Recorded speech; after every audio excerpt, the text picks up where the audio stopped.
Assalamualaikum warahmatullahi wabarakatuh dan salam sejahtera. Hari ini saya akan membentangkan kajian kes yang telah saya lakukan dalam subjek hubungan industri di Malaysia untuk semester 2 ini. Baiklah, kita akan masuk kepada pengenalan. Pandemik COVID-19 memberi impak terhadap hubungan industri di Malaysia dalam konteks sektor swasta dan awam, khususnya kepada majikan dan pekerja. Oleh itu, saya sebagai penulis kajian kes ini telah memilih untuk menguraikan dalam konteks sektor swasta, iaitu majikan dan pekerja. Permasalahan utama yang dapat saya lakukan untuk kajian kes ini ialah impak kehadiran COVID-19 ini terhadap hubungan industri di Malaysia dalam konteks swasta, ianya telah memberi impak kepada majikan dan pekerja. Saya akan menyentuh tentang polisi buruh Malaysia dan buruh parti terhadap kehadiran COVID-19, iaitu bahawa buruh parti semakin hangat dibincangkan, iaitu dalam kalangan masyarakat, khususnya disebabkan buruh ini mendatangkan ancaman terhadap masyarakat kerana ianya boleh memberikan impak negatif kepada orang ramai. Seterusnya, saya akan memberikan latar belakang tentang kajian kes yang telah saya lakukan. Menurut Kementerian Kesihatan Malaysia, coronavirus merupakan satu jenis virus yang boleh menyebabkan jangkitan terhadap saluran pernafasan seseorang. COVID-19 merupakan satu virus yang diberikan nama dengan coronavirus 2019 yang mula di negara China apabila ianya disahkan oleh Pertubuhan Kesihatan Sedunia WHO. Menurut Kementerian Kesihatan Malaysia, COVID-19 mula dikesan di negara Malaysia pada awal Mac 2020 sehingga ke hari ini, dan berdasarkan siasatan dilakukan bahawa pada awal Mac Malaysia telah mencatatkan kes peningkatan secara mendadak. Kerajaan Malaysia telah melaksanakan tempoh PKP bagi mengawal COVID-19 ini.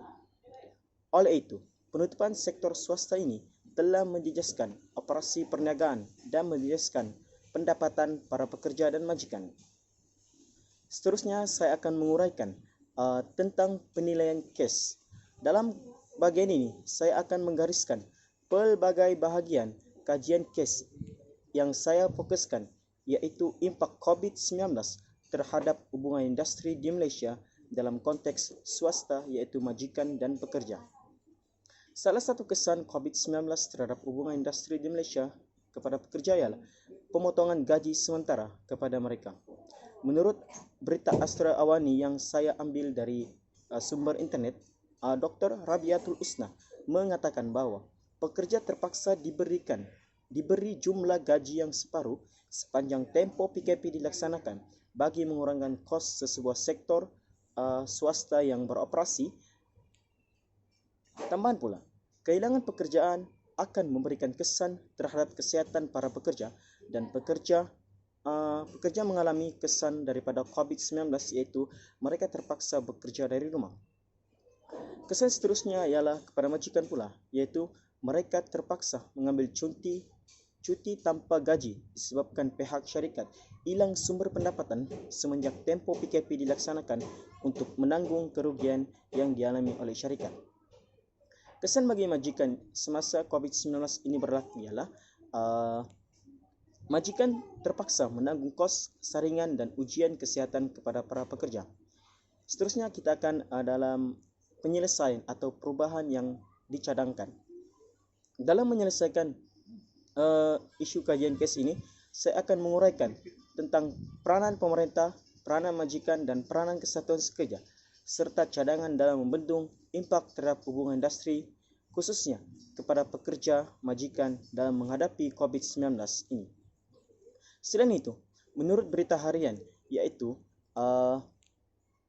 pekerja dinasihatkan agar para pekerja bekerja dari rumah bagi mengelakkan penularan pandemik COVID-19 ini untuk terus merebak. Hal ini kerana pemerintah mencadangkan terhadap majikan agar dapat mengatur jadual waktu bekerja mereka dari rumah kerana ianya dapat mengurangkan hubungan sosial antara pekerja bagi membendung penularan COVID-19 ini untuk terus berjangkit. Salah satu peranan majikan ialah majikan memberikan pendidikan mengenai amalan kebersihan kediri kepada para pekerja mereka. Hal ini kerana dikatakan demikian. Menurut berita harian, Rafida mengatakan bahawa amalan kebersihan sangat penting bagi semua pekerja bagi mengelakkan penularan COVID-19 ini, dan ianya juga dipengaruhi oleh persekitaran tempat kerja dan tempat tinggal. Salah satu peranan kesatuan sekerja yang saya akan uraikan ialah sebagai penghubung antara pekerja dan majikan. Menurut berita harian Metro, Khairul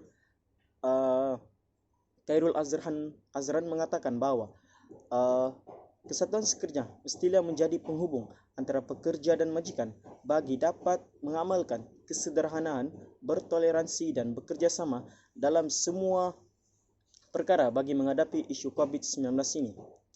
Rumusan dan cadangan yang saya ambil, secara rumusannya, pandemik COVID-19 ini telah memberi kesan yang terlalu pedih yang dihadapi oleh negara, khususnya dalam hubungan industri Malaysia kepada pekerja swasta dan sektor-sektor tertentu.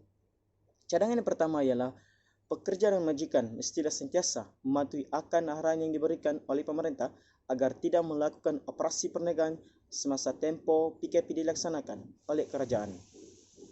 Seterusnya, saya memilih cadangan bagi menghadapi COVID-19 ialah pihak syarikat dan majikan memberikan upah yang lebih kepada para pekerja mereka. Hal ini kerana perbelanjaan isu rumah semasa tempoh PKP adalah sangat tinggi disebabkan untuk membeli keperluan harian dan memenuhi kehendak anak-anak mereka. Secara rumusan dan kesimpulannya, pandemik COVID-19 ini telah memberikan kesan yang amat mendalam kepada negara dan masyarakat. Negara kita mengalami kerugian yang amat besar terhadap sektor ekonomi dan masyarakat kita mengalami kehilangan pekerjaan disebabkan oleh sistem ekonomi kita mengalami kerugian yang amat besar. Itu saja dari saya. Sekian dan terima kasih.